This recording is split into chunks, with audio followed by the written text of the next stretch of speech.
மேலாண்மைக்கு நம்மளுடைய மாவட்ட ஆட்சித்தலைவர் திரு சௌந்தே அவர்கள் நமக்கு ஒரு தகவல் கொடுக்கிறார். நிறைய நம்மளுடைய அரசு அதிகாரிகள் இந்த ஜீவசக்திகளால் நல்ல பயிற்சி பெறக்கூடிய அதிகாரிகளை இந்த மையத்துக்கு அனுப்பி பயிற்சி அளிப்பதாக சொல்லியிருக்கார். அதன் அடிப்படையில் இன்று நம்மளுடைய மையத்திற்கு திருமதி சொந்தமான அவர்கள் வந்திருக்காங்க. இவங்க டெப்டி செல் இன்ஸ்பெக்ஷன் ஆஃபீஸராக இருக்காங்க. அதே மாதிரி இன்ஸ்பெக்ஷன் ஆஃபீஸர் இவங்க கல்யாணி மேடம், அவங்க டெப்டி இன்ஸ்பெக்ஷன் ஆஃபீஸராக இருக்காங்க. அவங்களை அன்புடன் வரவேற்கிறோம். இதெல்லாம் நமக்கு இந்த ஒரு இடத்துல ஏற்பாடு கொடுத்துருக்க நம்மளுடைய மாவட்ட நலநிதி பொருளாளர்களுக்கு வந்து அதை அன்புடன் வரவேற்கிறோம். நமக்கு இன்னைக்கு வந்து ஒரு ரொம்ப இன்ஃபார்மலான இந்த ப்ரோக்ராம் மாதிரி, அதாவது வேலை திரும்ப ஒரு நாள் வந்து நமக்கு வந்து விஏஓ கோச்சிங் எப்படிலாம் ப்ரிப்பேர் பண்றது, காம்படிட்டிவ் எக்ஸாம் எப்படி ப்ரிப்பேர் பண்றதை பற்றி அவங்க இப்போ நல்ல பிரீஃபா ஒரு செஷனுக்கு வந்து மேடம் வெளிதான் சொல்லியிருக்காங்க. இப்போ 3-4 hours கூட கண்டிப்பாக இருக்கலாம் சொல்லியிருக்காங்க. இப்போ இன்னைக்கு ஒரு 2 hours 2-3 hours இந்த செஷன் இருக்கும். எவ்வாறு வந்து வேலை செய்யணும், அவருடைய கடமைகள் என்ன அப்படின்றத கொஞ்சம் அவங்க என்ன மாதிரியான கணக்குகள்லாம் வந்து மெயின்டைன் பண்ணுவாங்க அப்படின்றத சொல்லிட்டு வாங்கன்னு சொல்லியிருக்காங்க. இப்போ நீங்கள் வந்து 1.5 மாசமா வந்து இந்த சென்டரில் வந்து உங்களுக்கு பயிற்சி நடந்துக்கிறது. உங்களுக்கு சப்ஜெக்ட் வைஸாக சொல்லி கொடுத்துருப்பாங்க. ஒவ்வொரு சப்ஜெக்ட்லையும் என்னென்ன அப்படின்றத வந்து எல்லாத்தையும் சொல்லி கொடுத்துருப்பாங்க. அதில் ஒரு டெஸ்ட் பாஸ் பண்ணுவாங்க வச்சுருப்பாங்க.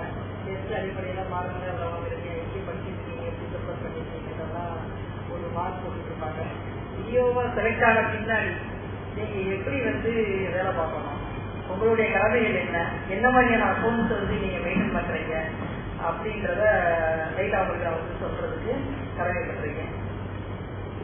இப்போ ஃபர்ஸ்ட் நம்ம எடுத்துக்கிட்டோம் அப்படின்னா வருவாய்த்துறைன்னா அது வந்து ஒரு முக்கியமான துறை. மக்களோட வந்து நேரடியாக தொடர்பு கொள்ள வேண்டிய ஒரு துறை வந்து நம்ம வந்து வருவாய்த்துறை தான். அது வந்து ஒரு பெருமைக்குரிய துறையாகவும் நம்ம சொல்லலாம். இது வந்து சிறப்பு ஆணையர் மற்றும் வருவாய் நிர்வாக ஆணையரின் தலைமையில் வந்து இந்த துறையானது இயங்கி வருகிறது. வருவாய்த்துறை வருவாய் நிர்வாக துறையில் வந்து மாவட்ட வருவாய், பொது நிர்வாகம், நிலவரி மற்றும் தொடர்புடைய மேல் வரிகள் விதித்தல், வசூலித்தல், இயற்கை சீற்றங்களால் பாதிக்கப்பட்டவர்களுக்கு நிவாரணம் மற்றும் மறுவாழ்வு அளித்தல், பேரிடர் மேலாண்மை மற்றும் பேரிடர் தவிர்த்தல், சமூக நல பாதுகாப்பு திட்டங்களை செயல்படுத்துதல் போன்ற பணிகள் வந்து கவனிக்கப்படுகின்றன. இந்த வருவாய்த்துறையை வந்து ஒரு ஸ்டேஜ்ல வந்து 27/5/2003 வந்து மாத்திராங்க. எப்படி மாத்திரானா வருவாய் நிர்வாகம் மற்றும் பேரிடர் மேலாண்மை மற்றும் பேரிடர் தணிக்கும் துறை அப்படின்னு சொல்லி பெயர் மாற்றம் பண்றாங்க வருவாய்த்துறையை. ஏன்னா எப்ப பார்த்தாலும் பார்த்தீங்கன்னா வருவாய்த்துறையாளர்கள் என்னன்னாலும் 24 hours வேலை பார்த்துட்டே இருப்போம். தான் நீங்க வந்து பாஸ் பண்ணிட்டு வேலை வந்தாங்க 24 hours வேலை பார்த்துட்டு போறோம். என்னென்ன மாதிரியெல்லாம் நம்ம வேலை செஞ்சுக்கிட்டு இருக்கோம் அப்படின்றத வந்து சொல்றாங்க. அதாவது என்னன்னா வருவாய் மக்கள் பற்றி நேரடி தொடர்புடைய ஒரு துறை. எல்லாருமே வந்து மக்களோட நம்ம கான்டாக்ட் எடுத்துட்டே இருக்கணும். நம்மளுக்கு சிறப்பு ஆணையர் மற்றும் வருவாய் நிர்வாக ஆணையரின் தலைமையில் அந்த வருவாய்த்துறையானது இயங்கி வருகிறது. அது என்னென்னலாம் நம்ம பண்றோம் அப்படின்றத சொன்னேன் நான். அந்த துறைக்கு ஏன் அந்த மாதிரி பேரு வந்து மாத்தினாங்க 27/5/2003 வந்து இந்த மாதிரி நம்ம வந்து பண்றதுனால அது வந்து வருவாய் நிர்வாகம் மற்றும் பேரிடர் மேலாண்மை மற்றும் பேரிடர் தணிக்கும் துறை என வந்து பெயர் மாற்றம் பண்ணியிருக்காங்க. இப்போ மாவட்டத்தை பொறுத்த வரைக்கும் இப்போ திருச்சி மாவட்டம்னு எடுத்துக்கிட்டோம்னா மாவட்டத்தை பொறுத்த வரைக்கும் வந்து மாவட்ட ஆட்சியர் வந்து முதன்மை அதிகாரியா இருப்பாங்க. எல்லா துறைக்குமே, கல்வித்துறைக்கு மற்ற எந்த துறையை எடுத்துக்கிட்டீங்கனாலும் அதுக்கு நம்ம முதன்மை அதிகாரி வந்து நம்ம கலெக்டலாம். அவர் வந்து என்ன மாதிரி ஒர்க் பண்றாங்க, சட்ட ஒழுங்கு பிரச்சனையை பாக்குறாங்க, நிலம் சம்பந்தப்பட்ட அனைத்து பணிகள் மட்டுமல்லாது அனைத்து வளர்ச்சி பணிகளையும் பாக்குறாங்க, டெவலப்மெண்ட் சைடு பாக்குறாங்க. பல்வேறு துறைகளின் மூலமாக செயல்படுத்தப்படும் திட்டங்களை வந்து செயலாக்கம் பண்றதுக்கும் அவர் வந்து கலெக்டர் வந்து பொறுப்பாகிறாரு. இது மாவட்ட நிர்வாகத்தை பொறுத்த வரைக்கும். வருவாய்த்துறையில் மற்ற அலுவலர்கள் என்னென்ன செய்யறாங்க அப்படின்னா அந்த சட்ட ஒழுங்கையும் பாத்துக்கிறாங்க. சட்டமன்ற பாராளுமன்ற தேர்தல் நடக்கும் போது அந்த பணிகளையும் பாக்குறாங்க. நிலவரி அரசு பாராட்டிகளை வசூலித்தல் அதை சார்ந்த பணிகளையும் செஞ்சுட்டு வர்றாங்க. அது வந்து பொதுமக்களுக்கு தேவைப்படும் பல்வேறு சான்றிதழ்களையும் வருவாய்த்துறை தான் கொடுக்குறாங்க. முதியோர் உதவி திட்டங்கள் உங்களுக்கு தெரியும், OAP எல்லாம் வாங்குறாங்க. கேள்விப்பட்டிருப்பீங்க, கிராமத்து சைடு பார்த்துருப்பீங்க, நகரத்து சைடு பார்த்துருப்பீங்க. முதியோர் உதவி திட்டங்கள், PDA திட்டம்,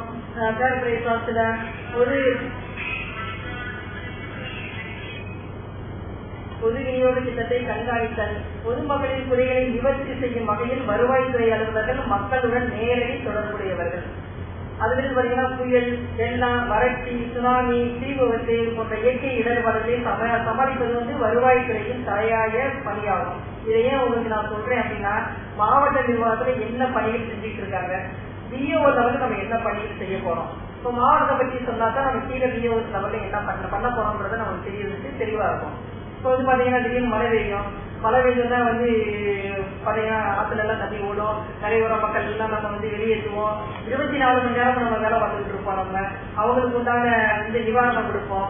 இந்த மாதிரி இதெல்லாம் நம்ம புயல், வெள்ளம், வறட்சி, சுனாமி, தீ விபத்து போன்ற இயற்கை இடர்பாடுகளை சமாளிப்பதும் வருவாய்த்துறையின் தலையாயிருந்து கலெக்டர் மாவட்ட நிர்வாகத்திற்கு சிறப்பா கவனிச்சுட்டு இருக்காங்க.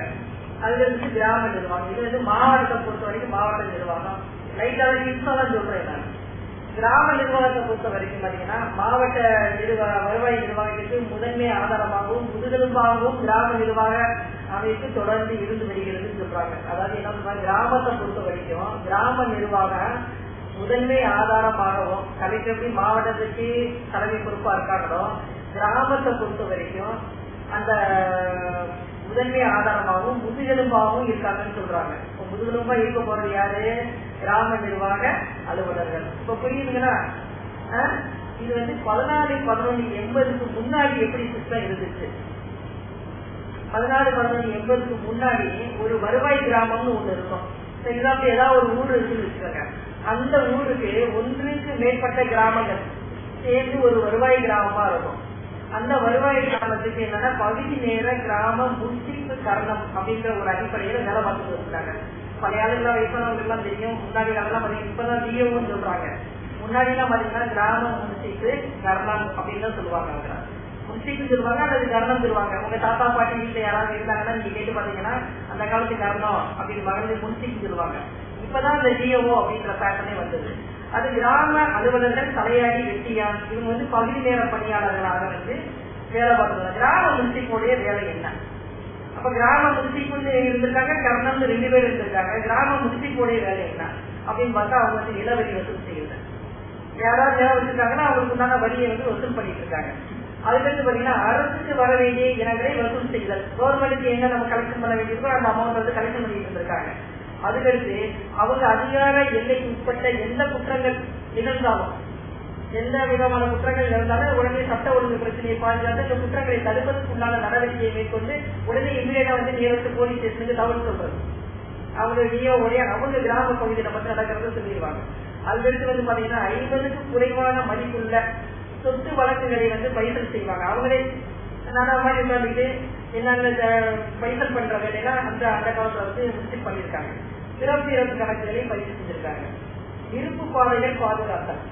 இப்ப நம்ம சொல்றோம்ல, சிஎம் வர்றாங்க உடனே நம்ம பெட்ரோல் இதெல்லாம் ஓப்பன் லைன் பெட்ரோல் எல்லாம் போடுறோம், பாதுகாப்பெல்லாம் போடுறோம். அதே மாதிரி அவங்க இருப்பு பாதையில பாதுகாத்திருக்காங்க. அந்த காலத்துல கருவி அடையாளங்களை பாதுகாத்தல். இப்ப லேண்ட் இருந்தீங்கன்னா உங்களுக்கு கல்லு ஊதிருப்பாங்க. அந்த கல்லெல்லாம் அந்த இடத்துல இருக்கா அப்படின்றத அதை பாதுகாக்கிறது அவர்களுடைய கடமை. அதுக்கு பாத்தீங்கன்னா அரசு கட்டிடங்களை பாதுகாத்தல். எங்கெங்கெல்லாம் கவர்மெண்ட் பில்டிங்ஸ் இருக்கோ அந்த கட்டிடங்கள்லாம் அவங்க பாதுகாக்கிறதும் அவங்களுடைய கடமையா இருக்குது. அதுக்கு நீர்ப்பாசன பணிகள், வெள்ளம், தொற்று நோய்கள் பரவாமல் தடுக்கும் பணி. அதாவது ஒரு குளத்துல தண்ணி தேங்கி நிக்கிறது வைக்கிறது அப்படின்னா அதுல தொற்று நோய் பரவாமல் இருக்குன்னா அது உடனே முன்னேற்பாடுகளா அந்த கிராம முஸ்லிம் உடனே தகவல் சொல்லி எந்தெந்த டிபார்ட்மெண்ட்டுக்கு என்னென்ன தகவல் சொல்லணும்னு சொல்லி அதுக்கு முன்னால பரவாமல் இருக்கிறதுக்கு தடுக்கிறதுக்கும் அவங்க அந்த நிர்வாகத்தையும் அவங்க கவனிச்சு வந்தாங்க. அதுக்கடுத்து கர்ணனுடைய வேலை என்ன? கிராம முஸ்லிம் இந்த வேலையெல்லாம் பார்த்துருக்காங்க. கர்ணனுடைய வேலை என்ன அப்படின்னு பாத்தீங்கன்னா, கர்ணம் என்ன பண்ணிருக்காங்கன்னா எல்லா கிராம கணக்குகளையும் அவங்க வச்சு எழுதிட்டு வந்திருக்காங்க. என்னென்ன கிராம கணக்கில் எழுதியிருக்காங்கன்னா, நிலங்களை தணிக்கை செய்து ஒவ்வொருத்தருக்கும் யாராச்சும் எவ்வளவு நிலங்கள் இருக்கோ அந்த நிலங்கள் எல்லாம் தணிக்கை செய்து பயிர் சாகுபடி பதிவு செய்தல். இப்ப நீங்க உங்க தாத்தா வீட்டு நிலத்துல நெல்லு போட்டிருக்காங்க அப்படின்னா அந்த நெல்லு பதிஞ்சிருக்காங்க, நெல்லு போட்டிருக்காங்க அப்படின்றத அவரு போய் இடத்த போய் பார்த்து நெல்லு போட்டிருக்காரு அவரு, கருத்தையா நெல்ல போட்டிருக்காரு அப்படின்றத அந்த அடங்கல்ல அவர் பதிவு செய்வார். அந்த பணியை செஞ்சிருக்காங்க. அதுக்கடுத்து விவசாய புள்ளிவிவரங்கள் சேகரித்தல், நிலவரி மற்றும் அரசு கணக்குகள் தொடர்பான கணக்குகளை பராமரித்தல். ஒவ்வொருத்தரும் எவ்வளவு நிலவரி வசூல் பண்ணணும், ஒவ்வொருத்தருக்கு எவ்வளவு லேண்ட் ஹோல்டிங்ஸ் இருக்கோ அவங்ககிட்ட எவ்வளவு நிலவரி நம்ம வசூல் பண்ணணுமோ அந்த நிலவரியை வசூல் பண்ணிட்டு அந்த கணக்குகளை அவங்க பராமரிச்சு சொல்லிருக்காங்க. அப்புறம் பாத்தீங்கன்னா ஆக்கிரமிப்புகளுக்கு தகுந்த இந்த கவர்மெண்ட் ப்ரொமோஷன் நிலம்லாம் இருக்கு இல்லைங்களா, அதெல்லாம் வந்து யாராவது வந்து ஆக்கிரமிப்பு பண்ணியிருந்தாங்கன்னா அதுக்கு தீர்வை இருக்கிறதுக்கு பெனாலிட்டியோட அவங்க வந்து பரிந்துரை செஞ்சிருக்காங்க. அதுக்கு குத்தகையாளர் உரிமம் அனுபவம் சம்பந்தமான கிராம கணக்குகளை பராமரிப்பது போன்ற பணிகளை செஞ்சிருக்காங்க. கிராம கரணம், அதுக்கு இந்த வெட்டியான் தலையாடிகள் கிராம அலுவலர்கள் அந்த பேட்டர்ன் தான். அது வந்து கிராம முன்சிப்போடைய வேலை, அதுக்கடுத்து கர்ணத்தோடைய வேலை, அதுக்கடுத்து வந்து வெட்டியான் தலையாடிகள் கிராம அலுவலர்கள் ஒரு சட்டம். அந்த அவங்களுடைய வேலையை என்ன அப்படின்னு கேட்டீங்கன்னா, இந்த கிராம கர்ணங்கள் இருக்காங்க இல்லைங்களா, அவங்களுக்கு தேவையான பணிகளை கூட இருந்து இவங்க உதவி செஞ்சிருக்காங்க. அவங்க எங்கெல்லாம் போறாங்களோ அவங்க எல்லாம் இருந்து அங்க பண்ணிருக்காங்க. இது இல்லாம நீர்கட்டிகள் இருக்காங்க. நீர்கட்டிகள் என்னன்னா பாசன ஏரி குளம் கண்மா இதெல்லாம் இருந்துச்சுன்னா அந்த பாசன வசதிகளை பாதுகாத்தல், நீர் பாய்ச்சல் ஆதாரங்களை ஒழுங்கு செய்தல், இந்த வேலைதான் வந்து நீர்கட்டிகள் செஞ்சிருக்காங்க. இவங்க வந்து கிராம நிர்வாகம் முன்னர் வந்து பகுதி நேர கிராம நிர்வாக அலுவலர்களின் அந்த உதவியோட இந்த கிராம நிர்வாகம் வந்து 1680 முன்னாடி இந்த பேட்டர்ன்ல வந்து நடந்திருக்கு. அதுக்கு பின்னாடி பாத்தீங்கன்னா 1680 பின்னாடி பாத்தீங்கன்னா இந்த செயல்பட்டு வந்த நிர்வாகத்தை வந்து என்ன பண்றாங்கன்னா, இன்றைய சூழ்நிலைக்கு ஏற்றவாறு மக்களின் சேவைக்கு மிகவும் பயனுள்ளதாக இருக்க வேண்டும் என்ற எண்ணத்துடன் 1980ஆம் ஆண்டு கிராம நிர்வாக அமைப்பை மாற்றம் செய்ய அரசு முடிவெடுத்தது. 1980க்கு பின்னாடி, அதாவது மக்கள் சேவைக்கு மிகவும் பயனுள்ளதாக இருக்க வேண்டும் என்ற எண்ணத்துடன் அவங்க என்ன பண்றாங்கன்னா, இந்த அமைப்பை வந்து மாற்றணும் அப்படின்னு நினைக்கிறாங்க. நினைச்சு என்ன பண்றாங்க, ஒரு ஜீவோ போடுறாங்க. போட்டு 13/1/80 அன்று இதை வந்து பிரகடனம் செய்யறாங்க. செஞ்சுட்டு 16/1/80 வந்து இதை அமலுக்கு கொண்டு வர்றாங்க. பழைய பேட்டர்ன் கொண்டு வந்து 1981ஆம் ஆண்டு தமிழ்நாடு பகுதி நேர கிராம நிர்வாக அலுவலர்கள் ஒழிப்பு சட்டம் எண் 3/81 படி பதவிகள் ஒழிக்கப்பட்டது. இந்த கிராம முன்சிப்பு கர்ணம், இந்த வெட்டியான் தலையாடி கிராம அலுவலர்கள் அந்த போஸ்டிங்ஸ் எல்லாம் வந்து பாத்தீங்கன்னா அதெல்லாம் ஒழிச்சிடுறாங்க. ஒழிச்சுட்டு அதாவது என்ன பண்றாங்கன்னா, மக்கள் சேவைக்கு மிகவும் பயனுள்ளதாக இருக்க வேண்டும் என்ற கருத்துல அடிப்படையில் அரசு ஒரு முடிவெடுத்து 14/11/80 ஒரு ஜீவோ போட்டு அதை வந்து அமல்படுத்தி கொண்டு வராங்க. கொண்டு வரும்போது பகுதி நேர கிராம நிர்வாக அலுவலருக்கு பதிலாக முழு நேர கிராம நிர்வாக அலுவலர்கள் வருவாய் கிராமங்களில் மாநில அளவில் 12,506 பேரை பணி நியமனம் செய்ய அரசு முடிவு செய்யப்பட்டது. ஒழிச்சிடறாங்க எல்லாத்தையும். 14/11/80 வந்து ஒழிச்சதுக்குன்னா அவ்வளவு வேகன்சி இருந்துருது. கிட்டத்தட்ட வந்து 12,000 வேகன்சி இருக்கு. அந்த வேகன்சி எப்படி கொண்டு வராங்க அப்படின்னா, பகுதி நேர கிராம அலுவலர்களை மாற்றி முழு நேர கிராம நிர்வாக அலுவலர்கள் கொண்டு வராங்க. சரிங்களா? இந்த போஸ்ட் எப்படி வருது அப்படின்றத சொல்றேன் நான். கிராம நிர்வாக அலுவலர்கள் பதவிகள் அரசு ஆணையம் 2747 வருவாய்த்துறை நாள் 12/12/80 படி தமிழ்நாடு அரசு பணியாளர் தேர்வாணை குழுமத்தின் வரையறைக்குள் கொண்டு வரப்பட்டு இப்பதவிகளுக்கு டிஎன்பிஎஸ்சி மூலமாக நேரடியாக நியமனம் செய்யப்பட வேண்டும் என்று விதி திருத்தங்கள் செய்யப்பட்டது. எப்படி இந்த ஜியோ போஸ்ட கொண்டு வராங்கன்னு தெரியல உங்களுக்கு? டிஎன்பிஎஸ்சியோட கன்சர்வேஷன் பேர்லதான் போஸ்டிங் போடணும் அப்படின்ற மாதிரி கொண்டு வராங்க. அதுக்கு பின்னாடி பாத்தீங்கன்னா இந்த கிராமத்தலை அதே மாதிரி இந்த கரணம் இந்த இவங்களெல்லாம் மாற்றி ஜியோசா கொண்டு வந்த பின்னாடி இந்த கிராம வெட்டியான தலையாரிகளா இருக்காங்க இல்லைங்களா, அவங்களால என்ன பண்றாங்க, கிராம உதவியாளர்கள் அப்படின்னு கொண்டு வராங்க. அதாவது கிராம நிர்வாக அலுவலர்களுக்கு உதவி செய்யக்கூடிய அந்த ஆளுநரை வந்து கிராம உதவியாளர்களாக அப்படின்ட்டு 1995 கொண்டு வராங்க. கிராம தலையாரி, வெட்டியான், நீர்கட்டிகள் ஆகியவர்களை நிரந்தர பணியமைப்பின் கீழ் கொண்டு வரப்பட்டு கிராம உதவியாளர்கள் என்று பணியிடங்கள் தோற்றுவிக்கப்பட்டது.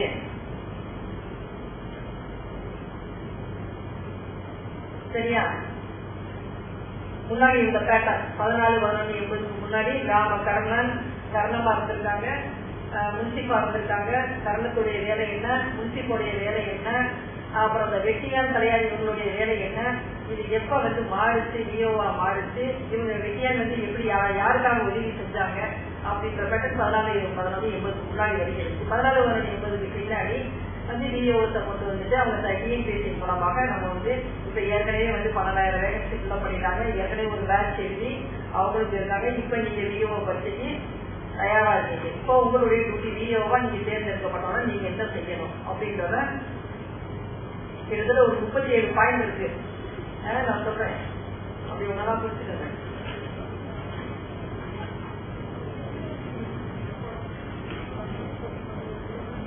கிராம நிர்வாக அலுவலர்கள் பொறுப்பு கிராமத்தில் தங்கி பணிபுரிய வேண்டும். டிஓவா போஸ்டிங் போட்ட உடனே அந்த கிராம நிர்வாக அலுவலர்கள் எந்தெந்த கிராமத்துல போஸ்டிங் போடுறாங்களோ அந்த கிராமத்துலதான் தங்கி பணிபுரிய வேண்டும். கிராம கணக்குகள் அனைத்தையும் கிராம நிர்வாக அலுவலரின் அலுவலக கட்டடத்தில் வைத்து பராமரிக்க வேண்டும். அதாவது இப்ப கவர்மெண்ட் என்ன பண்ணிருக்காங்கன்னா இங்கெல்லாம் கிடையாது. இப்ப ஆபீஸ் கட்டி கொடுத்துருக்காங்க. அந்த பஞ்சாயத்து ஆபீஸ் பக்கத்துலயே நீங்க போயிருப்பீங்கல்ல, வாங்க போயிருப்பீங்கல்ல, எல்லாருமே ஒரு அலுவலகத்துல கவர்மெண்ட் ஆபீஸ்ல உட்கார்ந்து இருப்பாங்க. அவங்களுக்கு எல்லாருமே கட்டி கொடுத்துட்டாங்க. இப்ப அந்த ஆபீஸ்லதான் அவங்க கணக்குகளை வைத்து பராமரிக்கப்பட வேண்டும். பயிராய்வு ஒவ்வொரு மாதமும் செய்து அடங்கையில் உரிய குறிப்புகள் ஏற்படுத்தி அதற்குரிய மாத கணக்குகளையும் அந்தந்த மாதமே முடித்து சமர்ப்பிக்க வேண்டும். புரியுதா? பின்னாடி இருக்கவங்களுக்கு பொதுமக்கள் கோரும் பலவிதமான சான்றுகளையும் தாமதம் இல்லாமல் எந்தவித புகாருக்கும் இடமில்லாமல் வழங்க வேண்டும். பிறப்பு இறப்பு பதிவேடுகளை சரியாக பராமரித்து வாக்காளர் பட்டியலுக்கு உரிய நீக்கல் பட்டியல் தயாரித்து வாக்காளர் பட்டியல் திருத்தம் காலத்தில் சரியான விவரங்களை வட்டாட்சியருக்கு அளித்து வாக்காளர் பட்டியல் சரியாக இருக்க உறுதுணையாக இருக்க வேண்டும். கிராம நிர்வாக அமைப்பை பயனுள்ளதாக ஆக்க கிராம நிர்வாக அலுவலர் நாட்குறிப்பு ஒன்று பராமரிக்க வேண்டும். கிராம நிர்வாக அலுவலருக்காக புதிதாக கட்டியிருக்கும் அலுவலகத்தில் கட்டாயமாக காலை 10 மணி முதல் 12 மணி வரை இருக்க வேண்டும். இதற்காக கிராம நிர்வாக அலுவலருக்கு என தனியாக அலுவலக கட்டிடம் கட்டப்பட்டுள்ளது. இது ஜெனரல். பொறுப்பு கிராமத்துல தங்கி இருக்கணும் ஒரு பாயிண்ட். உங்க கணக்குல அந்த கட்டடத்துலதான் வச்சிருக்கணும்ன்றது 2வது பாயிண்ட். மெயினா அடங்கா சொல்றாங்க. அடங்கல்ல உரிய குறிப்புகள் எழுதி அதற்குரிய கணக்கிலே அந்தந்த மாதமே முடிச்சிருக்கணும். பொதுமக்கள் கோரும் பலவிதமான சான்றுகளை தாமதம் இல்லாமலும் எந்தவித புகாருக்கும் இடமில்லாமலும் வழங்க வேண்டும் சொல்றாங்க. பிறப்பு இறப்பு அதிகாரி யார்? கிராமத்தை பொறுத்த வரைக்கும் கிராம நிர்வாக அலுவலர். ஒரு இடத்துல பிறந்தாலும் நீங்க தான் பதியணும், இறந்தாலும் நீங்க தான் பதியணும். அதுக்கடுத்து பாத்தீங்கன்னா வாக்காளர் பட்டியலுக்கு உரிய நீக்கல் பட்டியல் தயாரித்து, இப்ப வாக்காளர் பட்டியல் எலெக்ஷன் வருது, எலெக்ஷன் முன்னாடி ஒரு சம்பரிஷன் வருது, அதை நீக்கல் திருத்தல் எல்லாம் பண்றது காரணமே அந்த கிராமத்தை பொறுத்த வரைக்கும் எல்லாம் தெரிஞ்சு வச்சுக்க வேண்டியது கிராம நிர்வாக அலுவலருடைய கடமை. அதுக்கடுத்து பாத்தீங்கன்னா உங்களுக்கு ஒரு நாட்குறிப்பு இருக்கும். அது 15 நாளைக்கு ஒரு தடவை கொடுக்க சொல்றாங்க. அதையும் எழுதி வைக்கணும்ன்றாங்க. கிராம நிர்வாக அலுவலர்கள் புதிதாக கட்டியிருக்கும் அலுவலகத்தில் கட்டாயமாக காலை 10 to 12 வரைக்கும் அந்த ஆபீஸ்ல இருக்கணும். காலையில இன்ஸ்பெக்ஷன் போறதா மதியானம் 12 மணிக்கு மேல போகணும். காலையில 10 to 12 சப்போஸ் வெளியே போறவங்க முகாம் இதுல எங்க போயிருக்கோம் அப்படின்றத எழுதி வச்சு போகணும்ன்றாங்க. அதுக்கடுத்து கிராம நிர்வாக அலுவலருக்கு என தனியாக அலுவலகம் கட்டிடம் கட்டப்பட்டுள்ளது. கட்டப்பட்டிருக்கிறதுனால என்ன பண்றாங்க, எல்லாம் அங்கேயே இருந்து எல்லாம் செய்யணும் அப்படின்ற மாதிரி சொல்றாங்க. அதுக்கடுத்து பாத்தீங்கன்னா கிராம நிர்வாக அலுவலர்களின் பணிகள் மற்றும் கடமைகள் ஒரு 37 பாயிண்ட் சுருக்கமா சொல்றேன். கிராம கணக்குகளை பராமரித்தல் மற்றும் பயிராய்வு பணி பார்த்தல். கிராம கணக்கில் என்னென்ன கணக்குகள் இருக்கின்றத ஒன்னா சொல்றேன். 20-25 கணக்கு இருக்கு. ஒவ்வொரு கணக்கிலும் என்னென்ன கணக்கு அப்படின்றத சொல்றேன். இப்ப அவங்களுடைய கடமை பணிகள் மற்றும் கடமைகள் என்ன அப்படின்றது. அதுக்கடுத்து 2வது பாயிண்ட் நிலவரி கடன்கள், அபிவிருத்தி வரி மற்றும் அரசுக்கு சேர வேண்டிய தொகைகள் வசூலித்தல். சரிங்களா? சாதி சான்று, வருமான சான்று, இருப்பிட சான்று, சொத்து மதிப்பு சான்று ஆகியவை வழங்குவது குறித்த அறிக்கையை அனுப்புதல். எவ்வளவு வேலை இருக்குன்னு பாருங்க உங்களுக்கு. பொதுமக்களுக்கு வங்கிகள் மற்றும் கூட்டுறவு சங்கங்களிலிருந்து கடன் பெற சிட்டா மற்றும் அறங்களின் நகல்கள் வழங்குதல்.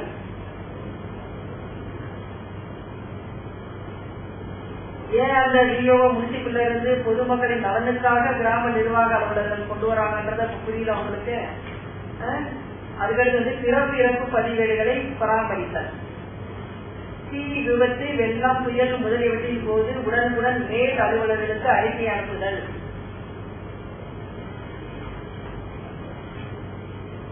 எங்கேயாவது கொலை நடந்துருச்சு, தற்கொலை நடந்துருச்சு, மரணங்கள் ஏதாவது நிகழ்ந்துருச்சு அப்படின்னா உடனே காவல்துறைக்கு தகவல் கொடுக்கணும். எங்கேயாவது காலரா ஏற்பட்டுருச்சு, தொற்று நோய் ஏற்பட்டுருச்சு, கிராமத்துல 2 பேர் 3 பேர் செத்துட்டாங்க அப்படின்னா இம்மிடியேட்டா அதை உடனே ரிப்போர்ட் அனுப்பணும். எல்லாரும் செத்த பின்னாடி எல்லாரும் செத்து போயிட்டாங்க ரிப்போர்ட் கொடுக்க கூடாது. அது தடுக்கிறதுக்கு உண்டான பிரிகாசனா ரிப்போர்ட் அனுப்பணும். இருப்பு பாதை கண்காணிப்புக்கு ஏற்பாடு செய்தல்.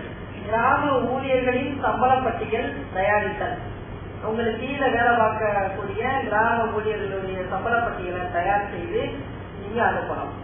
கால்நடை பட்டியல் மற்றும் சாவடிகளின் கணக்குகளை பராமரித்தல். கட்டிடங்கள், மரங்கள் மற்றும் அரசு புறம்போக்கு நிலங்கள் போன்ற அரசு சொத்துக்களை பாதுகாத்தல். புதையல்கள் பற்றி மேல் அலுவலர்களுக்கு தகவல் கொடுத்தல். முதியோர் ஓய்வூதியம் வழங்குவது குறித்தான பணிகளை கவனித்தல். அதுக்கடுத்து பொது சொத்துக்கள் பற்றிய பதிவேட்டை பராமரித்தல். முதியோர் ஓய்வூதிய பதிவேட்டை பராமரித்தல். வளர்ச்சி பணிகள் வெற்றிகரமாக நடைபெற சேவை நிறுவனங்களுக்கு தேவையான விவரங்கள் அளித்தல் மற்றும் ஒத்துழைப்பு தருதல். இது தவிர கிராம நிர்வாக அலுவலர்கள் கீழ்கண்ட பணியிடம் செய்ய கடமைப்பட்டவர்கள் ஆவார்கள். கிராம பணியாளர்களுடைய பணியினை கண்காணிப்பது. நமது கீழே வேலை வாங்கக்கூடிய அந்த பணியாளர்களுடைய பணியினை நம்ம கண்காணிக்கணும். நில ஆக்கிரமிப்புகளை தடுப்பது மற்றும் மேல் அலுவலருக்கு தெரிவித்து உடனடியாக நடவடிக்கை எடுப்பது. கவர்மெண்ட் புறம்போக்கு லேண்டை யாராவது ஆக்கிரமிப்பு பண்ணா உடனே நம்ம நடவடிக்கை எடுக்கணும். சர்வே கற்களை பராமரிப்பது. காணாமல் போன கற்களை பற்றி அறிக்கை அனுப்புவது. கிராமத்தில் நிகழும் சமூக விரோத செயல்கள் குறித்தான அறிக்கை அனுப்புதல். அதிலிருந்து குற்றவாளிகளின் நடமாட்டத்தை சந்தேகமான அந்நியர்கள் வருகையை தெரிவிப்பது. வருவாய்த்துறை அலுவலர்களுக்கும் மற்ற துறை அலுவலர்களுக்கும் ஒத்துழைப்பு அளித்தல். எந்த துறை உங்களை அணுகினாலும் அவங்களுக்கு ஒத்துழைப்பு கொடுக்கணும்னு சொல்றாங்க. சட்ட ஒழுங்கு பேணுதல். உரிய நேரத்தில் நடவடிக்கை எடுப்பதன் மூலம் குற்றங்களை தடுத்தல். குற்றங்கள் நடந்த உடனே அறிக்கை அனுப்புதல். சட்ட ஒழுங்கு பேணுவதற்காக கிராம அளவில் அமைதி குழு கூட்டி முன்னெச்சரிக்கை நடவடிக்கை எடுத்தல். கள்ளத்தனமாக மணல் எடுப்பது மற்றும் கல் உடைப்புகளை தடுப்பது குறித்து அறிக்கை அனுப்புதல். தேர்தல் சம்பந்தப்பட்ட பணிகள் செய்வது. கணக்கெடுப்பு மற்றும் புள்ளி விவரங்களை சேகரிப்பதில் ஒத்துழைத்தல். அரசு அவ்வப்போது தொடங்கும் நலத்திட்டங்களை நடைமுறைப்படுத்த அளிக்கப்படும் பணிகளை நிறைவேற்றுதல். மாஸ்கா வீட்டு மனுநீதி நாள் நிகழ்ச்சி நடத்த வட்டாட்சியருடன் ஒத்துழைத்தல். நிலப்பட்டா, வீட்டுமனை பட்டா, முதியோர் உதவி தொகை வழங்குதல், மனுக்கள் மீது அறிக்கை அனுப்ப உரிய ஆவணங்களை தயாரித்தல். பாசன ஆதாரங்களை கண்காணித்தல். கிராம அளவில் 3 வருடங்களுக்கு விற்பனை புள்ளி விவரங்கள் எடுத்து ஒரு பதிவேடு நாளது வரை பராமரித்தல். பதிவு மாற்றம் சம்பந்தப்பட்ட ஆவணங்களை நாளது வரையில் பராமரித்தல். எல்லாம் யாராவது விற்கிறாங்க வாங்குறாங்க அப்படின்னா இம்மிடியா உடனே யார் விற்றவங்க யார் வாங்கினாங்கன்னு சொல்லி பட்டா மாற்றம் பண்ணி அதுக்குண்டான ஆவணங்களை நம்ம தயார் நிலையில் வைக்கணும்னு சொல்றாங்க. இடப்பதிவுகளை கணனிமயமாக்குவதற்கு உண்டான பணிகளில் ஒத்துழைப்பு கொடுப்பது. இப்ப எல்லாம் கம்ப்யூட்டரைசேஷன் ஆயிடுச்சு. பணங்கள் ஏறிச்சு, எல்லாமே கம்ப்யூட்டர்ல ஏறிட்டாங்க. அரசு ஆணையில் 212 வருவாய்த்துறை தமிழ்நாடுபடி நாட்குறிப்பு பராமரித்து வட்டாட்சியருக்கு அனுப்புதல்.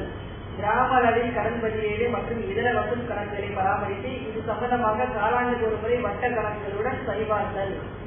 கள்ளச்சாராயம் கணக்கு ஒரு பட்டியல் தயாரித்து வருவாய் அலுவலகம் மற்றும் காவல்துறையினருக்கு அறிக்கை அனுப்புதல். உயர் அலுவலருக்கு அவ்வப்போது இதன் பணிகளை செய்வது. இதெல்லாம் இல்லாம வேற என்ன? உங்களுடைய மேலதிகாரி உங்களுக்கு மேல ஒரு ஆணை இருப்பாங்க, ரெவன்யூ இன்ஸ்பெக்டர் இருப்பாரு, அதுக்கு மேல ஜோனல் டிஜி ஒருத்தர் இருப்பாங்க, தாலுகா லெவல்ல தாசில்தார் இருப்பாரு, டிவிஷன் லெவல்ல டெப்டி கலெக்டர் இருப்பாங்க, அதுக்கு மேல டிஆர்ஓ இருப்பாங்க, அதுக்கு மேல கலெக்டர் இருப்பாங்க. இதான் நிர்வாகம். வருவாய்த்துறை பொறுத்தவரைக்கும் கலெக்டர், மாவட்ட வருவாய் அலுவலர், அதுக்கு டிவிஷன்ல கோட்ட ஆட்சியர், தாலுகால வட்டாட்சியர், அதுக்கு பின்னாடி ஒரு தாலுகால 2-3 மண்டல துணை வட்டாட்சியர் இருப்பாங்க. இந்த மண்டல துணை வட்டாட்சியர் கீழே வருவாய் அலுவலர்கள் இருப்பாங்க. அந்த வருவாய் அலுவலர்கள் கீழே கண்ட்ரோல்ல தான் கிராம நிர்வாக அலுவலர் வர்றாங்க. அந்த கிராமத்தின் முக்கிய மாவட்ட நிர்வாகத்திற்கு யாரு தலைவரோ அந்த கிராமத்திற்கு தலைவர் விஓ தான். ஆதினால் எல்லாமே விஓ தான்.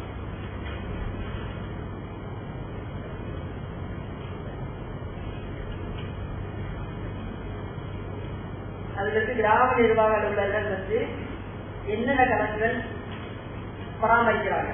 இது ஃபுல்லா ஜெனரல் ஒர்க். உங்களுக்கு இப்ப நீங்க இந்த கரணம் என்னென்ன முடிச்சுட்டு என்னென்ன கணக்கெல்லாம் வச்சுட்டாங்களோ அது மாதிரி நீங்க ஒரு கணக்குகள்லாம் வச்சுட்டு இருக்கீங்க. இப்ப 2 பட்டங்கள் ஒன்னாக்கிட்டாங்க, அந்த கணக்குகள்லாம் என்னென்ன கணக்கு அப்படின்றது சொல்றாங்க. இப்ப 1ல இருந்து 24 வகையான கணக்குகள் இருக்கு.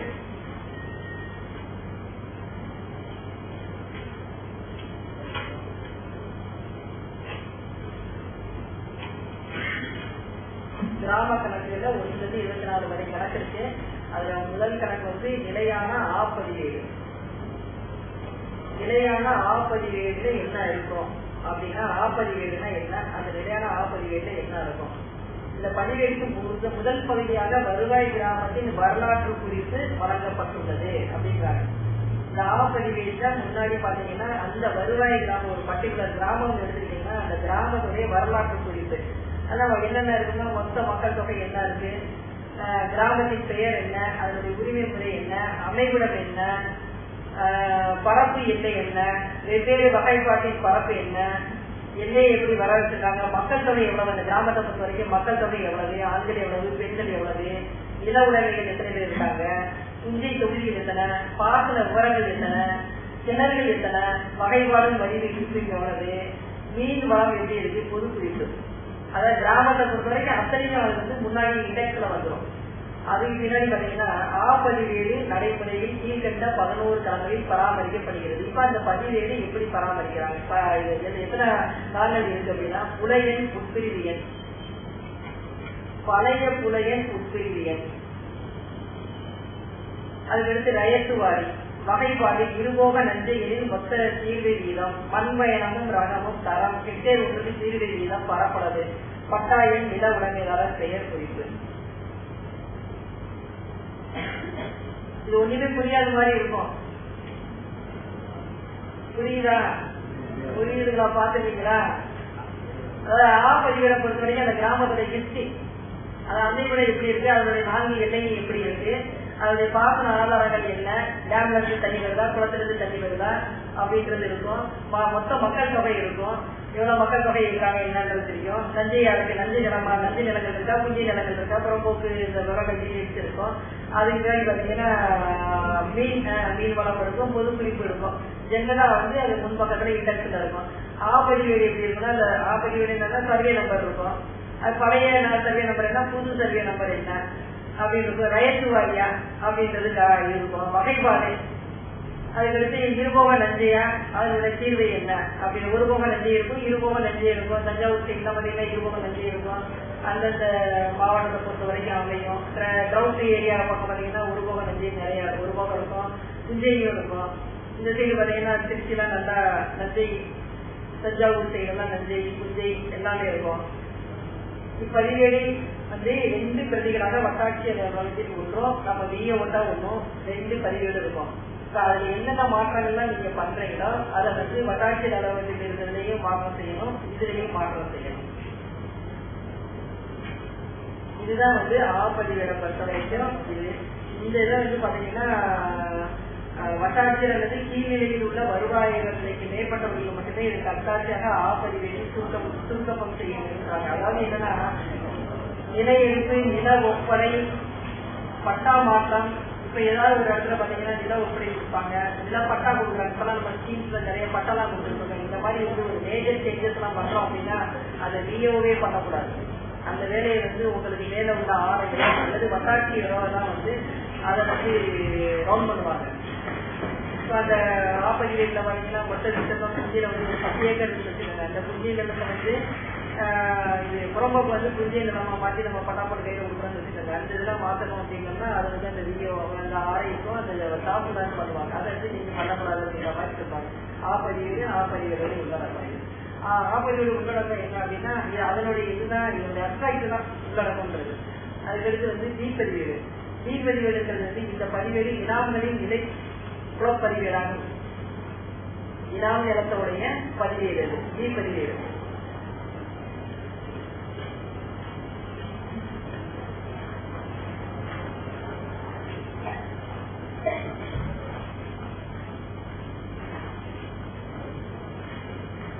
அதுக்கடுத்து நிபந்தனைக்குட்பட்ட நில ஒப்படைகள் மற்றும் நீண்ட கால குத்தகைகள் பதிவேடு அப்படின்றது. இந்த பதிவேடு 8 பிரிவுகளாக பிரிச்சிருக்காங்க.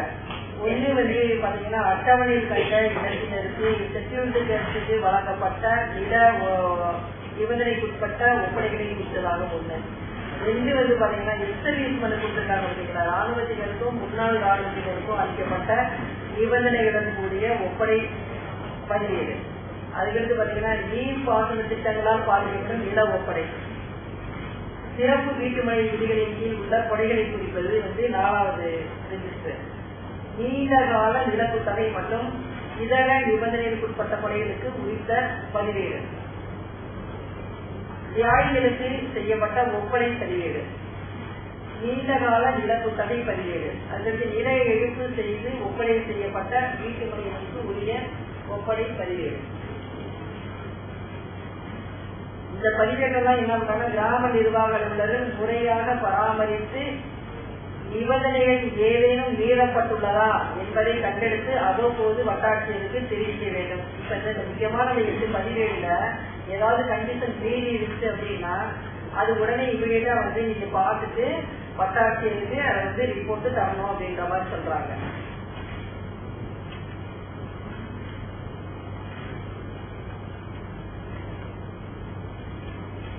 கணக்கு எண் 1, கிராம கணக்கு எண் 1. இப்பதான் உங்க கணக்கு வருது.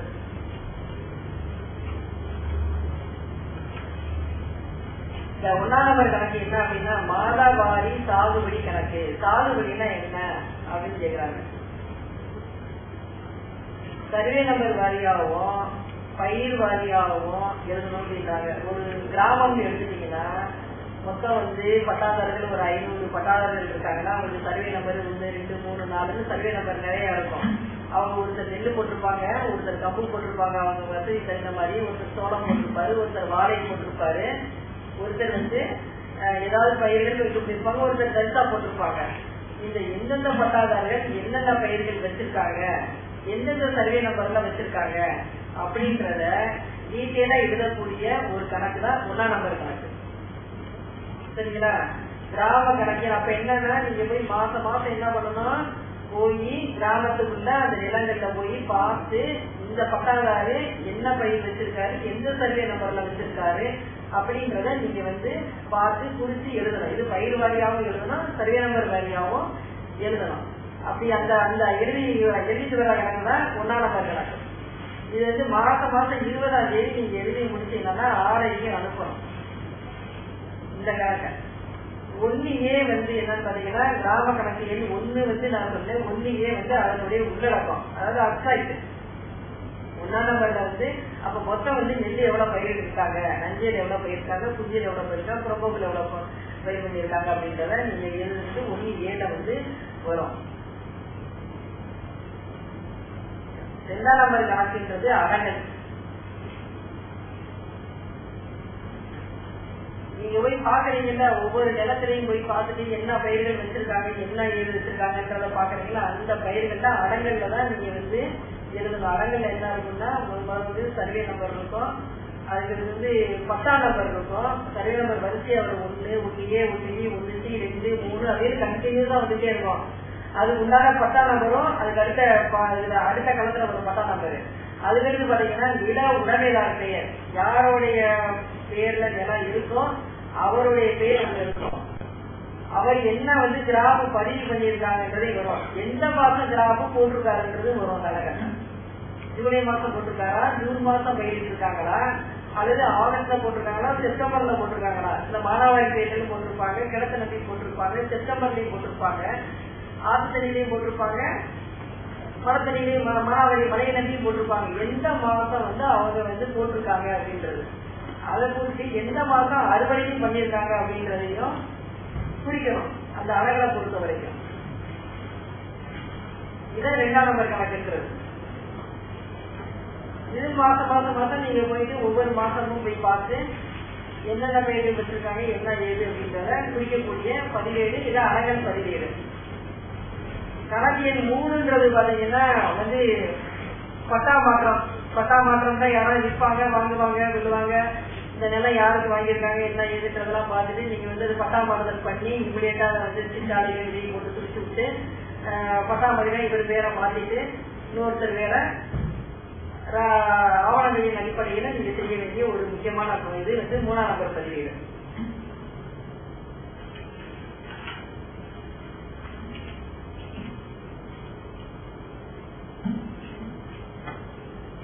ஒன்னு 1A 2 3 இது முக்கியமான கணக்கு.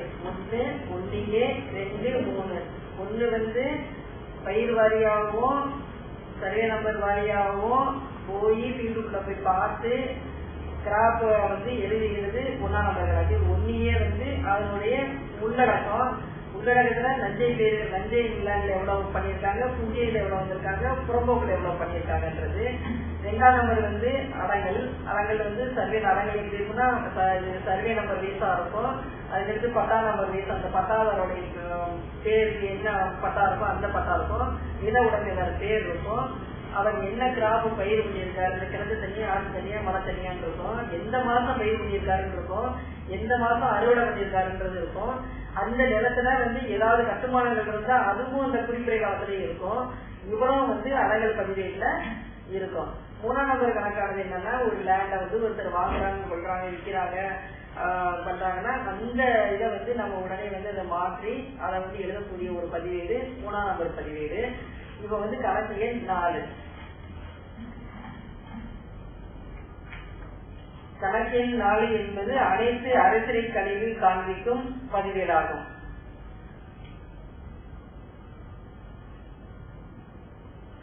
அதுக்கடுத்து கிராம கணக்கு எண் வந்து 5.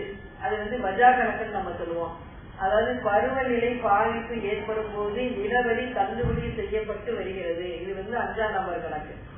இப்ப நிலவரிதான் நம்ம வந்து பிக்ஸ் பண்ணிட்டு எல்லாமே வந்து ஜமாந்தி நேரத்துல வசூல் பண்ண போகும்போது வறட்சி நிவாரணம் வறட்சி பேசு அதனால வந்து நம்ம வசூல் பண்ண வேணும்னு வஜா பண்றோம் பாத்தீங்கன்னா அந்த வஜா கணக்கை வந்து கணக்கு எண் வந்து 5ல நம்ம எழுதி கொண்டு வரணும். அது வந்து 5ஆம் நம்பர் கணக்கு. 6ஆம் நம்பர் கணக்கு என்னன்னா தண்ணீர் சீர்வை விதிப்பு பற்றி காட்டும் பதிவேடு ஆகும். அது என்னென்ன மாதிரியான பதிவேடு இருக்கு? 1 நஞ்சை நிலங்களில் சில நேரங்களில் முறையற்ற நீர்ப்பாசனம் செய்யப்பட்டு வருகிற இனங்களில் உயர்தரப்பட்ட நஞ்சை தீர்வை மற்றும் அபராதமும் விதிக்க வேண்டும்.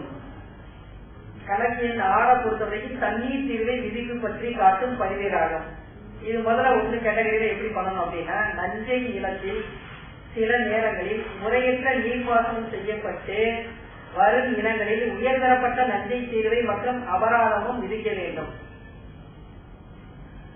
2 வந்து ஒரு போக நஞ்சை நிலத்துல வந்து 2ஆம் போக பயிர் அதே நீர்ப்பாசன ஆதாரத்தை கொண்டு பாசனம் செய்தால் அதற்கும் தீர்வை விதிக்கணும். எப்படி விதிக்கணும்னா 2ஆம் போக பயிரிடப்பட்ட விஸ்தீரணத்தை அப்பொழுதின் தீர்வை சரிபாதி விதிக்க வேண்டும்.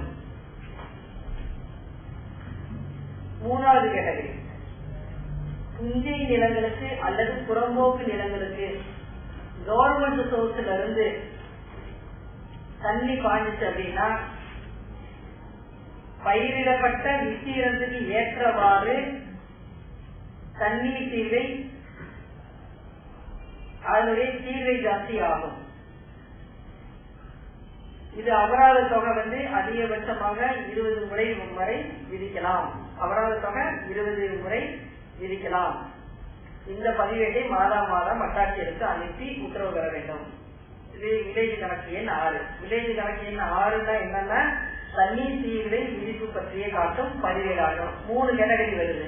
அதாவது நஞ்சை நிலத்தில் முறையற்ற நீர்ப்பாசனம் செய்யப்பட்டு இனங்களில் உயர்த்தப்பட்ட நஞ்சை தீர்வை மற்றும் அபராதம் விதிக்க வேண்டும் ஒரு கேட்டகரி. ஒரு போக நஞ்சை நிலத்துல வந்து 2ஆம் போக பயிர் செஞ்சு அதே நீர்ப்பாசன ஆதாரத்தை இது பண்ணோம்னா பசலி ஜாஸ்தி வசூல் பண்ணணும். அதுக்கடுத்து வந்து புஞ்சை நிலங்களுக்கு அல்லது புறம்போக்கு நிலங்களுக்கு கவர்மெண்ட் சோர்ஸ்ல இருந்து எவ்வளவு பயிர் பண்ணிருக்காங்களோ அந்த பயிருக்கு ஏற்றவாறு விஸ்தீரணத்தை விதிக்கப்படுவது தண்ணீர் தீர்வை ஜாஸ்தி ஆகும். இந்த 3 கேட்டகரியில வந்து பாத்தீங்கன்னா 6ஆம் நம்பர் கணக்கு எழுதணும். இந்த இதை வந்து மாதம் வந்து வட்டாட்சியருக்கு வந்து அனுப்பணும். கிராம கணக்கு 6 வந்து 6உடைய உள்ளடக்கம் தான். கிராம கணக்கு 7 வந்து கிராம கணக்கு எண் 7 வந்து அனுமதியின்றி புறம்போக்கு தீர்வை விதிக்கப்பட்ட பரிசு மற்றும் தீர்வை விதிக்கப்படாத பரிசு. அதாவது டோட்டல் என்னன்னா புறம்போக்கு லேண்ட்ல யாரெல்லாம் என்குரேஜ்மெண்ட் பண்ணியிருக்காங்களோ அதை கண்டறிஞ்சிட்டு அதுக்கு வந்து தீர்வு விதிக்கிறது கணக்கு எண் 7. ஆல் புறம்போக்கு லேண்ட்ஸ்ல நம்ம யாராவது என்குரேஜ்மெண்ட் பண்ணியிருக்காங்கன்னா அது எழுதக்கூடிய கணக்கு 7ஆம் நம்பர் கணக்கு.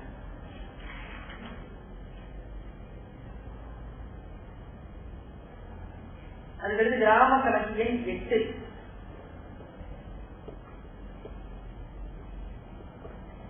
இது வந்து 2 பிரிவா எழுதுறாங்க. 8A 8Bன்னு சொல்லிட்டு 2 பிரிவா எழுதுறாங்க.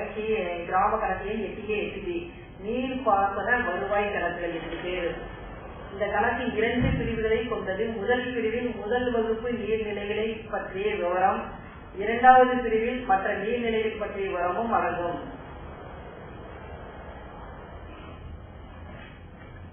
நீர்ப்பாசன ஆதாரத்தின் மூலம் அரசுக்கு வரும் வருவாய் தர தீர்வை, தண்ணீர் தீர்வை, தீர்வை காட்டி அபராத தொகை, கூடுதல் நஞ்சை தீர்வை, கூடுதல் தண்ணீர் தீர்வை ஆகியவை இந்த கணக்குக்கு கொண்டு வர வேண்டும். காவேரி ஆறு தண்ணி எல்லாம் பாயும் பார்த்தீங்களா, அதெல்லாம் ஃபர்ஸ்ட் சோர்சஸ். வைகை ஆறு தண்ணி போது பார்த்தீங்களா, அது மதுரை சைடு இருக்கு பார்த்தீங்களா, மதுரை சைடு யாரா இருக்கீங்களா, மதுரத்துல வைகை ஆறு போயிட்டு இருக்கோம். அந்த மாதிரி இந்திய திருச்சி சைடு வந்தீங்கன்னா காவேரி ஆறு. இதெல்லாம் வந்து ஃபர்ஸ்ட் கிளாஸ் செகண்ட் கிளாஸ் இந்த மாதிரி வந்து வகைப்பாடு பண்ணியிருப்பாங்க. இந்த கிராமத்துல வகைப்பாடு பண்ணியிருப்பாங்க.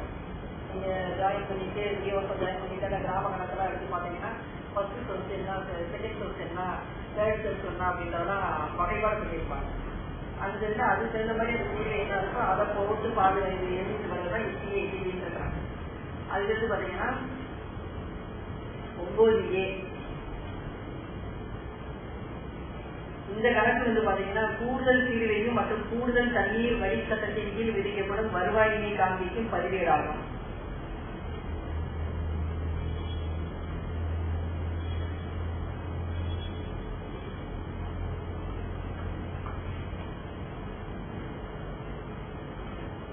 கணக்கு எண் 10.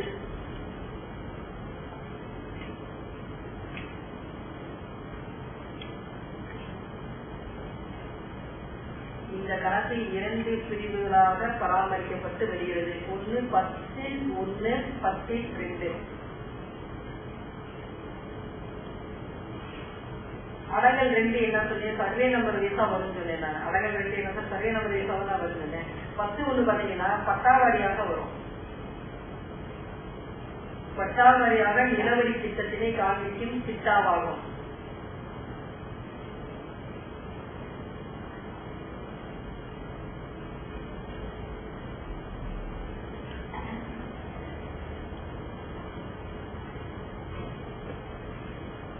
பத்து 2 என்னன்னா, ஒரு பட்டாவில் ஒரு பட்டாதார் வந்து செலுத்த வேண்டிய நிலவரி கேட்பு எவ்வளவு என்பதனை இந்த கணக்கின் மூலம் தெரிந்து கொள்ளலாம். 10(2) பொறுத்த வரைக்கும் ஒரு பட்டாதாருக்கு எவ்வளவு நிலம் இருக்கு அப்படின்றத, நஞ்சை நிலம் எவ்வளவு இருக்கு, புஞ்சி நிலம் எவ்வளவு இருக்கு, அதுக்கு எவ்வளவு தீர்வை, எவ்வளவு வந்து நிலவரி டிமாண்டு அவங்க வந்து பிக்ஸ் பண்றோம் அப்படின்றத தெரியக்கூடிய ஒரு பதிவேடு 10(2). எவ்வளவு நிலம் இருக்கு அப்படிங்கிறது தெரிஞ்சுக்கக்கூடியது 10(1). அதுக்குண்டான நிலவரியை பிக்ஸ் பண்றது 10(2). புரியுதுங்களா?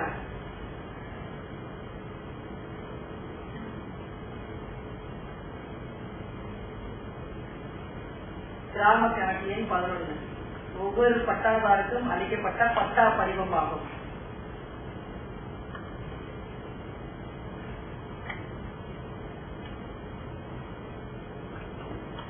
கிராம கணக்கு எண் 12.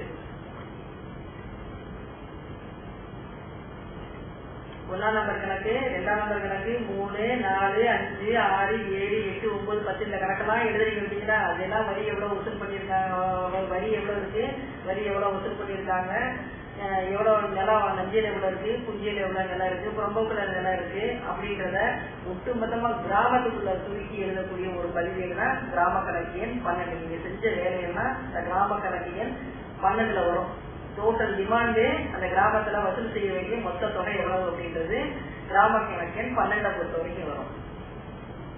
1ஆம் நம்பரை பொறுத்த வரைக்கும் மொத்தம் நீங்க எவ்வளவு மொத்தம் சரியான நம்பர் தெரிஞ்சுக்கலாம். மொத்தம் நஞ்சையில் எவ்வளவு, புஞ்சியில் எவ்வளவு, புறம்போக்குல எவ்வளவு தெரிஞ்சுக்கலாம். 1ஆம் நம்பர் கணக்கு அதுல எவ்வளவு பயிர் சாகுபடி பண்ணியிருக்காங்க, புஞ்சியில் எவ்வளவு சாகுபடி பண்ணியிருக்காங்க, சாகுபடி பண்ணாம எவ்வளவு இருக்காங்க அப்படின்னு, நஞ்சையில் எவ்வளவு சாகுபடி பண்ணியிருக்காங்க, பண்ணாம இருக்கிறத 1ஆம் நம்பர் கணக்கு வரைக்கும் புரிஞ்சுக்கலாம்.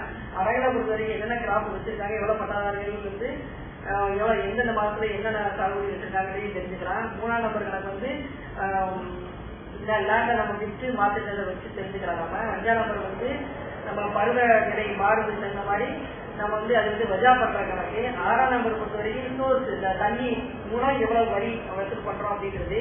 7ஆம் நம்பர் கணக்கு வந்து புறம்போக்கு மூலம் எவ்வளவு பண்றோம் அப்படின்றது. 8 வந்து சோர்ஸ் மூலம் எவ்வளவு பண்றோம் அப்படின்றது. இது 12ஆம் பொறுத்த வரைக்கும் இத்தனை கணக்கு நீங்க எழுதிட்டீங்கன்னா அது டோட்டல் வந்து கிராமத்துடைய அப்சாக்டல். 12ஆம் நம்பர் கணக்கு பொறுத்த வரைக்கும் 13 வந்து கிராமங்களில் தினசரி வசூலை காண்பிக்கும் கணக்காகும். சில ஒரு பட்டாள சபை நீங்க வசூல் பண்றீங்க, சும்மாவே வசூல் பண்ணிருந்தீங்கன்னா அவருக்கு ஒரு ரசீது கொடுக்கணும். நீங்க அந்த ரசீதை அவருக்கு கொண்டு கொடுக்கணும். நீங்க ஒரு அந்த ரசீதை நீங்க உள்ள கையில வச்சுக்கணும். இன்னொரு ரசீதை வச்சு கணக்கில் எழுதி நீங்க வந்து ரெமிட்டன்ஸ் போடணும் ஆபீஸ்ல. அது மாசத்துல 2 தடவை ரெமிட்டன்ஸ் அல்லது 3 தடவை போட வேண்டியது வரும். அந்த கணக்கிலை பராமரிக்கப்பட வேண்டிய கணக்கு எண் வந்து 13. கிராம கணக்கு எண் 14 வந்து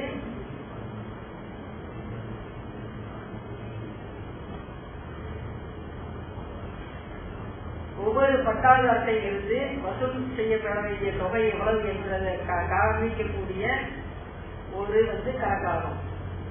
ஒருத்தருக்கு 50 ரூபாய் டிமாண்ட் இருக்கு அப்படின்னா 30 ரூபாய் நீங்க வசூல் பண்ணிருந்தீங்கன்னா 20 ரூபாய் பாக்கி இருக்கு அப்படின்றத காண்பிக்கக்கூடிய ஒரு பதிவு, சுருக்கமான பதிவு.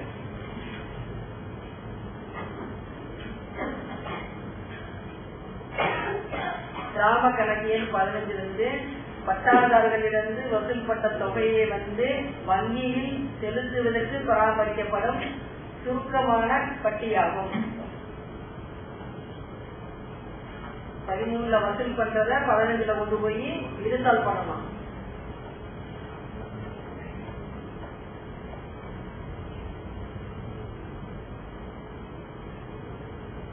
கிராம கணக்கின் 16 வந்து ஒவ்வொரு பசடி வாரின்னு சொல்றாங்க. ஜியோனாலே பசடி வாரிதான் சொல்லுவாங்க. ஜூலைல ஆரம்பிச்சு அடுத்த ஜூன்ல முடியறத பசடி வாரி கணக்குன்னு சொல்லுவாங்க. அந்த ஒவ்வொரு இதுலையும் பாத்தீங்கன்னா பட்டாதாரர் செலுத்த வேண்டிய கேட்பு வசூல் பாக்கியை காண்பிக்கும் கணக்காகும்.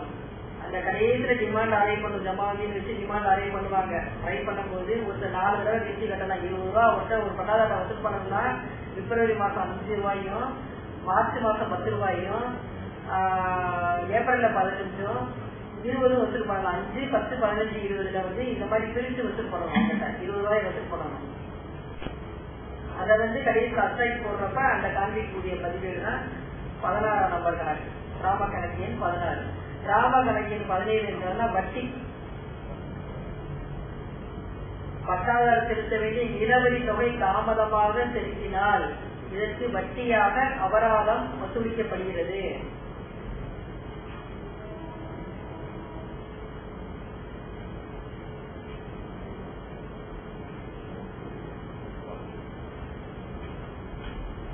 எந்த பசதியில அவர் காசு கட்டணுமோ அந்த பசதி உட்பட 2 ஆண்டுகளுக்கு பிறகு தொகை செலுத்த தவறிய காரணத்திற்காக 1க்கு 105 விழுக்காடு வீதம் வட்டியாக அபராதம் விதிக்கப்பட வேண்டும். இந்த தொகையை வசூல் பண்ற கணக்கு வந்து 17ஆம் நம்பர் கணக்கு.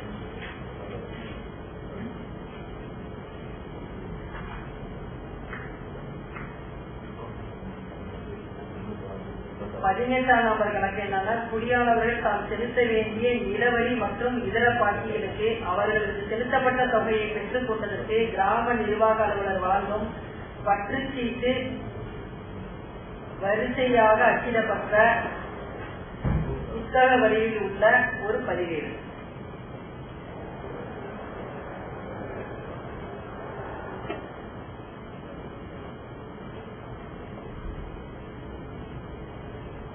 கிராம கணக்கின் 19 பர்சன்ட்.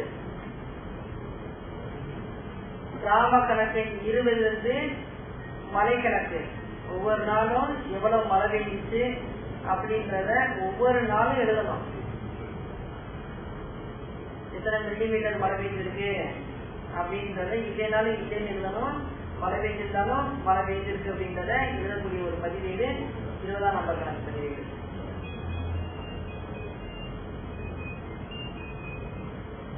கிராம கணக்கில் 21ன்றது கால்நடைகள் குறித்த பதிவேடு. கிராமத்துல எத்தனை கால்நடைகள் இருக்கு என்ன ஏதுன்றதை குறிக்கக்கூடிய பதிவேடு. இது 5 ஆண்டுகளுக்கு ஒரு முறைதான் எழுதணும் இந்த பதிவேடு.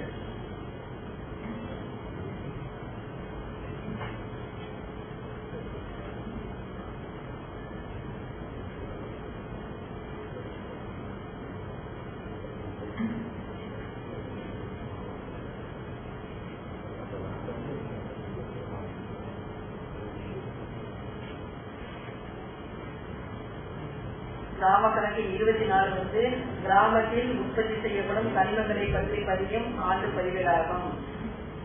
24, 23 இல்ல, 24 வந்து கனிமங்கள் என்ன மணல், ஆட்டு மணல், அந்த குவாரி எல்லாம் இருக்கிறதெல்லாம் கணிக்கக்கூடிய பதிவேடு வந்து 24.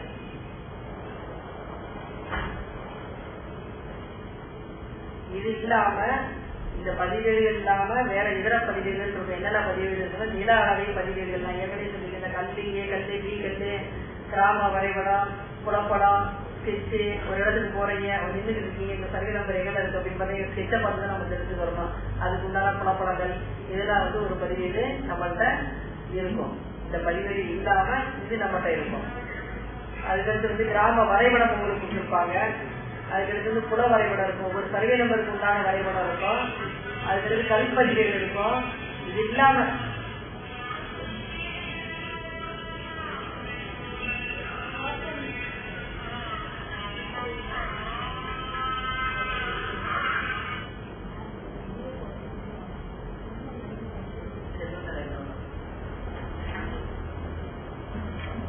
சில பதிவேடுகளும் நம்ம வந்து பராமரித்து வரணும்.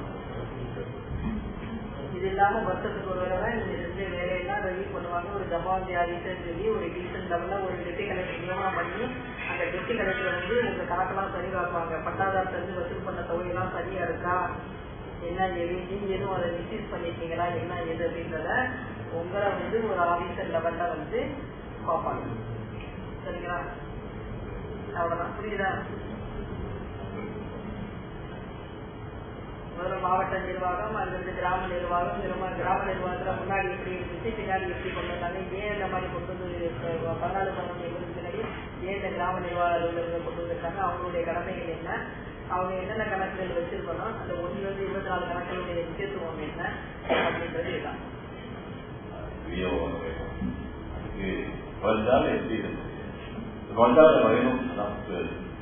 நுழைவு எல்லாரும் நுழையணும்.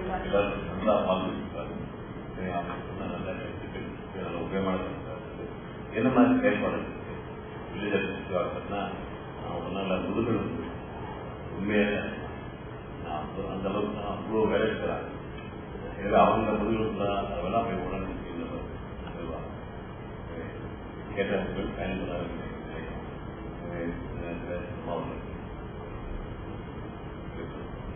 அடுத்த போட்டு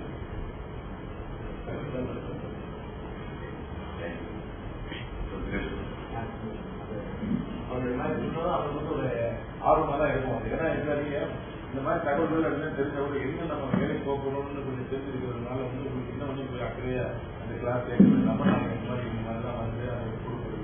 சில நேரங்கள்லாம் பாத்தீங்கன்னாக்கா அந்த பேசிக்க பெரிய பெரிய விஷயங்கள் கூட அந்த வில்லேஜ் டிஏ ஒரு சர்டிபிகேட்ன்றது ரொம்ப ரொம்ப முக்கியமான ஒரு விஷயம். நிறைய இடங்கள்ல வந்து கம்யூனல் ஆர்மடிக்கும் சரி, கம்யூனல் விளையாட்டு இருந்தாலும் சரி, கிராமப்புறம் வந்து ஒரு பிரச்சனை ஆரம்பிக்கிறது போறது ஒரு டிஓடைய இதனுடைய ரோல் தான் ரொம்ப ரொம்ப முக்கியமான பேசிக்கான ஒரு இது.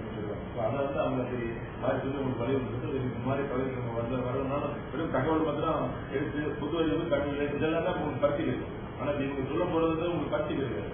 ஆனாக்கா இந்த மாதிரி ஒரு முக்கியமான வேலைக்கு போறதுதான் நம்ம வந்து பரிசீலிக்கு படிக்கணும் அப்படின்ற ஒரு எண்ணம் உங்களுக்கு இருக்கிறப்ப வந்து கொஞ்சம் இதாக இருக்கிறது தான் மாவட்ட ஆட்சியர் அப்படின்னு சொல்லி அவங்களுடைய அந்த பணிகளை அவங்க கருத்து சொல்லக்கூடியதுனால அது மாதிரி ஒரு வேலைக்கு போக போறோம் அப்படின்னு. சில நேரங்களில் பாத்தீங்கன்னாக்கா ஒரு ஆர்வம் ஒருத்தர் வந்து நம்ம இங்க வந்து சில ஆர்வம் ஐடிஐ காட்டுறாரு. அவர் சொல்லுவார் வந்து நான் வந்து எஸ்ஐ வேலைக்கு வந்து ட்ரை பண்ணேன், எனக்கு அது கிடைக்கிறாரு. ஆனா அப்ப டிஎஸ்பியில வந்து செலக்ட் ஆகி அப்புறம் ஐபிஎஸ் கன்சர் ஆகி இப்போ வந்து டிஐடிக்கு மேல ஒவ்வொருத்தருக்கும் யார் யாரு என்னென்ன இருக்கும் என்ன வேலைகள் ஒவ்வொருத்தரும் வந்து அவங்களுக்கு அனுபவங்கள் சொல்றப்ப அவங்க இது பண்றப்ப நாம கூட வந்து நிறைய அந்த குரூப் எக்ஸாம் வந்து பாஸ் பண்ண முடியல. பிஏஓ வந்து சில பேர் வந்து குரூப் பாஸ் பண்ணிருக்காங்க. அவங்கள்ட்ட நீங்க பிஏஓ இருந்தப்ப என்னென்ன அனுபவங்கள்லாம் இது பண்ணீங்க அப்படின்னு கேட்கறப்ப அவங்க ஒவ்வொன்றும் சொல்றப்ப பெரிய சேலஞ்சா இருக்க விஷயங்கள் அவங்க பேசுறாங்க.